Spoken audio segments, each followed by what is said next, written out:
Hi అందరికీ ఈరోజు tasty mutton biryani ఎలా చేసుకోవాలో చూద్దాం. ముందుగా కుక్కర్లో 1 కేజీ మటన్లో పసుపు, ఉప్పు, అల్లం వెల్లుల్లి పేస్ట్, ఆయిల్, వాటర్ అలాగే మిరప్పొడి యాడ్ చేసుకొని 7 విజిల్స్ వచ్చే వరకు కుక్ చేసుకొని మటన్ తీసి పక్కన పెట్టుకోవాలి. పాత్రలో ఆయిల్, నెయ్యి వేసుకొని మసాలా దినుసులు, పచ్చిమిరపకాయ అలాగే ఆనియన్స్ అన్నీ వేసుకొని బాగా ఫ్రై చేసుకోవాలి. ఆనియన్ ఫ్రై అయినాక అందులోనే టొమాటో యాడ్ చేసుకోవాలి.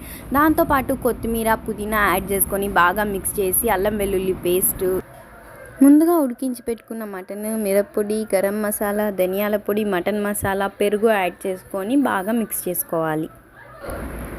మటన్ మొత్తం బాగా మిక్స్ చేసినాక ఇప్పుడు అందులో ఒక లెమన్ స్క్వీజ్ చేసుకొని మనం కావాల్సినంత రైస్ యాడ్ చేసుకొని రైస్ మొత్తం బాగా మిక్స్ అయిపోయినాక మనం ఎంత రైస్ తీసుకున్నామో ఆ కొలతల్లోనే వాటర్ యాడ్ చేసుకొని మొత్తం మిక్స్ చేసుకొని మూత పెట్టేయాలి.